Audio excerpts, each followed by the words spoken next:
अस्सलामुअलैकुम। बहुत समय पहले की बात है। एक बादशाह शिकार खेलने के लिए जंगल में गया। एक हिरण का पीछा करते करते हुए वो बहुत दूर निकल गया। अपनी राजधानी से बहुत दूर वो एक बाग में पहुंचा। उस बाग के लता कुंजों के बीच उसे एक शहजादी दिखाई दी। जब बादशाह ने उसे देखा और मन ही मन सोचा कि यह शहजादी तो बड़ी घमंडी लगती है।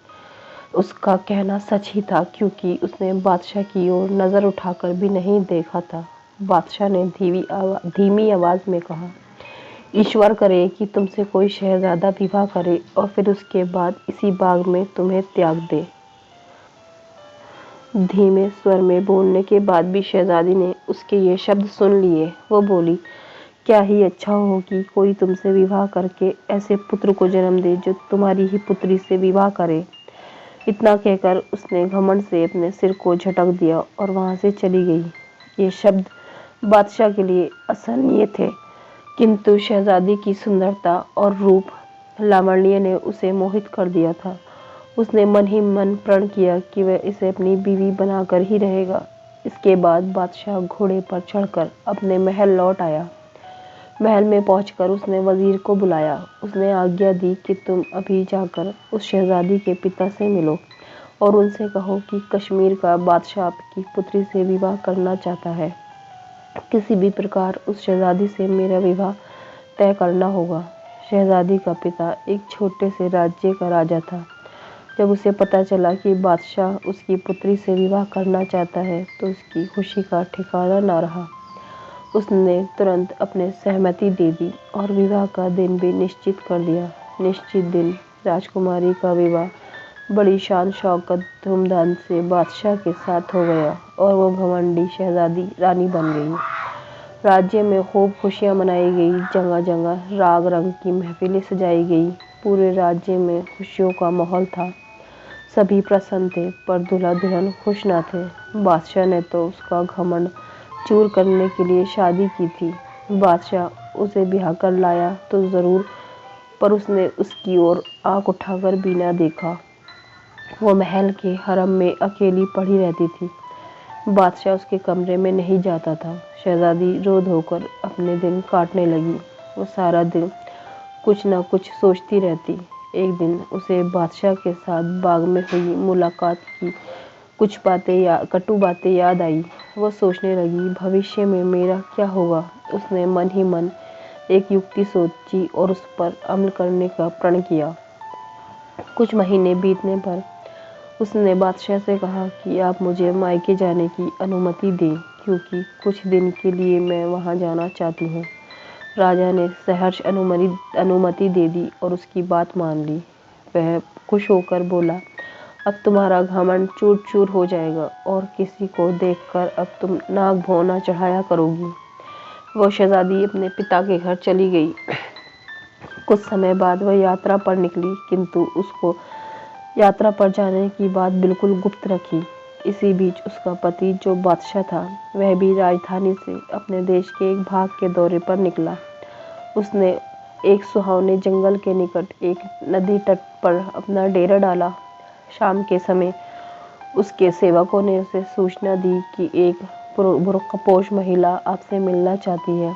नौकर ने उसे यह भी बताया कि बातचीत से वह धनी और सुशील लगती है। यहीं आपके डेरे के निकट ही उसने डेरा डाला हुआ है।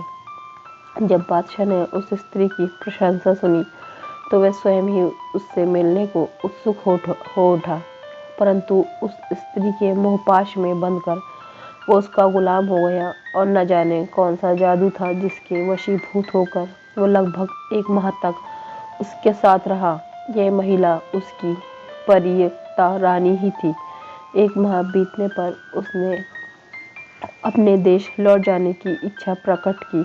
बादशाह नहीं चाहता था कि वह वहां से जाए। दुखी मन में उसने उसे जाने के लिए जाते समय प्रेम की निशानी के रूप में उन्होंने एक दूसरे से अपनी अंगूठियां बदल ली। शहजादी अपने पिता के घर लौट आई। 9 माह बाद उसने एक पुत्र रत्न जन्म दिया। उसने अपने माता पिता को पूरी कहानी बता रखी थी। वे भली भांति जानते थे कि उनकी पुत्री ने अपने पति को पाने के लिए ही यह स्वांग रचाया है। उन्होंने उसका पुत्र का नाम शबरंग रखा। शबरंग ननिहाल में पलता रहा। कुछ वर्ष बीतने पर वह जवान हो गया। वो बड़ा ही होनहार था, कुशग्र बुद्धि का था। अपने सहपाठियों को वह हर क्षेत्र में मात देता था, पर उसकी माता अपनी योजना के अनुसार उसे एक बड़ा चोर बनाना चाहती थी। चोरी के फन में उसे माहिर बनाना चाहती थी। उसने जहाँ तहाँ से माहिर चोरों को बुलवाकर शबरंग को शिक्षा दिलवाई। उसे चोरी करने के फन में महारत हासिल हो गई। शबरंग तो एक अबोध बालक था। उसे चोरी के हथकंडे खिलवाड़ जैसे लगते थे। कुछ दिनों में वह शातिर चोर बन गया और शैतान के भी कान कतरने लगा।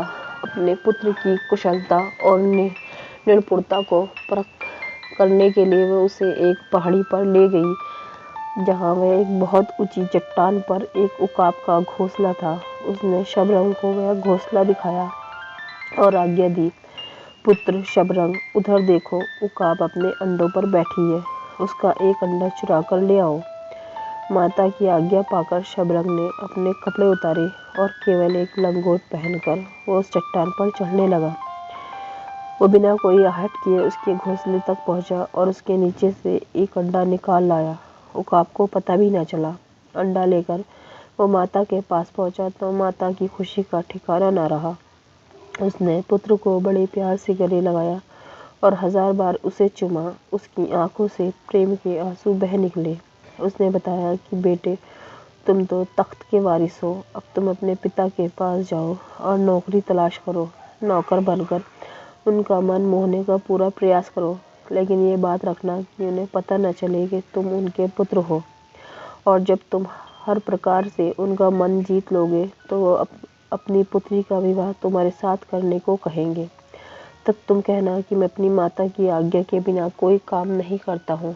तब तुम मुझे वहाँ बुला लेना।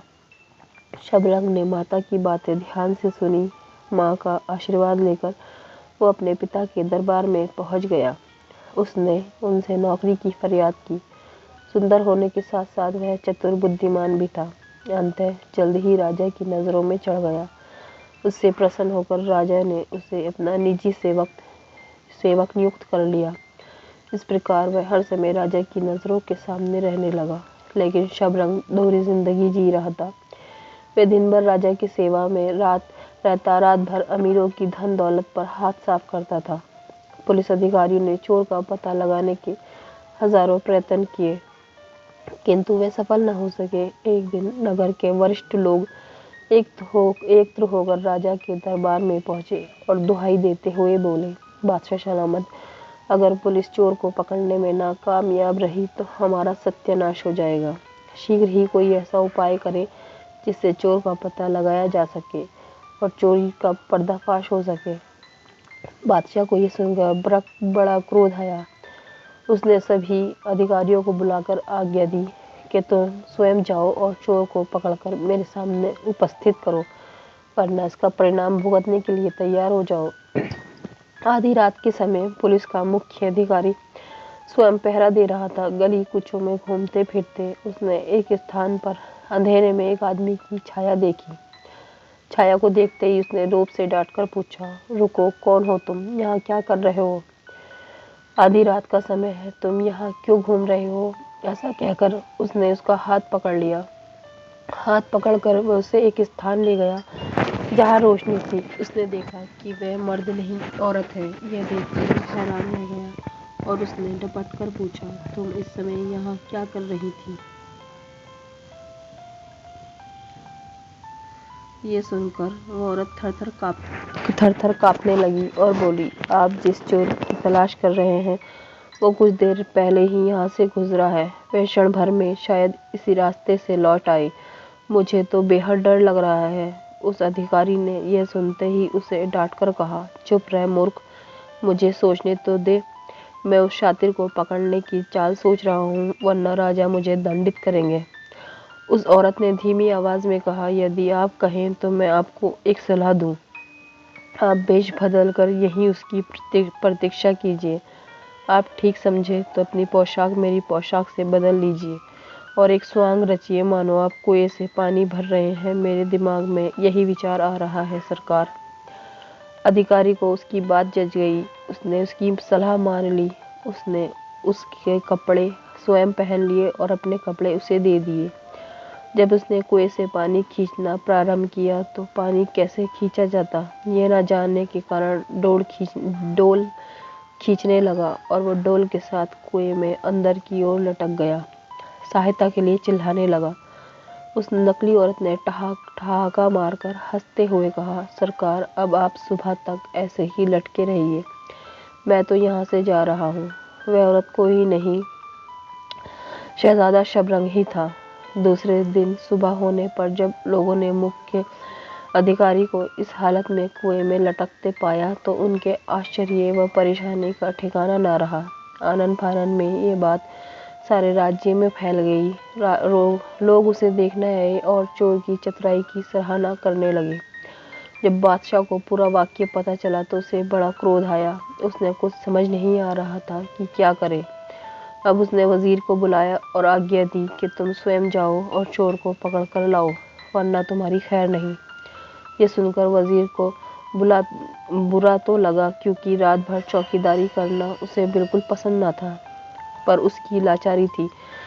राजा का हुक्म मानना उसकी मजबूरी थी। रात को घोड़े पर सवार होकर पूरे शहर में घूम घूम कर नगर की पहरेदारी करने लगा। एक जगह उसने देखा कि एक बुढ़िया बैठी चक्की पीस रही है। वजीर ने उसके पास जाकर बड़े रूप से पूछा, दादी माँ, रात बहुत हो रही है, तुम यहाँ क्या कर रही हो? कहीं तुमने उस चोर को तो नहीं देखा जिसने पूरे नगर में उपद्रव मचा रखा है? बुढ़िया ने उत्तर दिया, मैं ना तो हाँ कह सकती हूँ और ना ही ना, क्योंकि आसपास मैंने कुछ अजनबी आवाज़ें आती सुनी है। उसने वजीर को साझा दिया। उसे बुढ़िया के कपड़े पहनाकर वहीं चक्की पर बैठाकर स्वयं उसके कपड़े पहनकर वह उसी घोड़े पर चढ़कर वहां से चला गया। सुबह लोगों ने जब वजीर को बुढ़िया के फटे पुराने कपड़े पहने देखा तो नगर में इसका खूब मखौल उड़ा और चोर की चतुराई पर हाहाकार भी। जब बादशाह को ये खबर मिली तो वह आग बबूला हो उठा। उसने वजीर को बुलाया और खूब डांट लगाई, तुम सभी सचमुच नालायक हो। एक चोर को पकड़ना तो दूर, तुम खुद उसके झांसे में आ गए। मैं इस नतीजे पर पहुंचा हूँ कि तुम चोर सबसे अधिक बुद्धिमान और चतुर है। यदि चोर स्वयं आकर मेरे सामने अपने को प्रकट कर दे तो मैं उसके साथ अपनी राजकुमारी का विवाह कर दूंगा। ऐसा मैंने निश्चय किया है। ये सुनकर सारे दरबार में सन्नाटा छा गया। किसी को कुछ भी कहने की हिम्मत नहीं हुई। अंत में शबरंग आगे बढ़ा और बोला, बादशाह सलामत, क्या सचमुच आप अपने इस प्रण को निभाएंगे? ये सुनकर बादशाह ने शबरंग को सिर से पांव तक निहारा, फिर एक तीखी नजर डाली और बोला, हाँ, मेरा यही प्रण है, मैं इसे अवश्य पूरा करूंगा। शबरंग ने आगे बढ़कर कहा, सरकार, वो चोर मैं ही हूँ। यदि सबूत चाहिए तो मैं हर व्यक्ति का माल आज ही लौटा दूंगा। आप समय निर्धारित कर दीजिए। यह सुनकर सारे दरबारी मूर्तिवत खड़े रह गए। सबका मुंह आश्चर्य से खुला का खुला रह गया। बादशाह की तीखी निगाहें एकदम नरम हो गई, क्योंकि शबरंग पहले से ही उनकी निगाहों में चढ़ा हुआ था। वो पहले ही उसकी चतुराई व पाकपटुता का कायल था। अब तो उसकी बुद्धिमत्ता देखकर वह और भी मुग्ध हो गया। बादशाह ने कहा, मैं अपनी पुत्री का विवाह तुम्हारे साथ करने को तैयार हूँ। इस पर शबरंग बोला, बादशाह सलामत, मैं अपनी माता की आज्ञा के बिना कोई कार्य नहीं कर सकता। तब बादशाह ने कहा, तुम उन्हें यहाँ दरबार में बुला लो और उनकी आज्ञा ले लो। शबरंग अपनी माता को दरबार में ले आया। उसकी माँ ने वह अंगूठी बादशाह को दिखाई जो उसे विदा होते समय बादशाह ने दी थी। वो बोली, सरकार, यह युवक जिसका नाम शबरंग है आपका ही पुत्र है। मैं भी आपकी ही ब्याहता हूँ। अब आप ही बताइए, वो अपनी बहन से किस प्रकार विवाह कर सकता है? शुरू से अंत तक उसने अपनी पूरी कहानी बादशाह को सुना दी। बादशाह ये सुनकर बहुत प्रसन्न हुआ कि शबरंग उसी का पुत्र है। उसने अपनी बेगम व पुत्र को गले लगाया और महल में राग रंग की महफिलें सजाई गई। शबरंग अब शहजादा बन गया था। उसे शाही तख्त पर बैठाया गया और पूरे राज्य में खूब जश्न मनाया गया। फ्रेंड्स, अगर आपको मेरी कहानी पसंद आई है तो प्लीज़ प्लीज़ मेरे चैनल को सब्सक्राइब कीजिए, लाइक कीजिए, कमेंट कीजिए। थैंक यू, शुक्रिया, अल्लाह हाफ़िज़।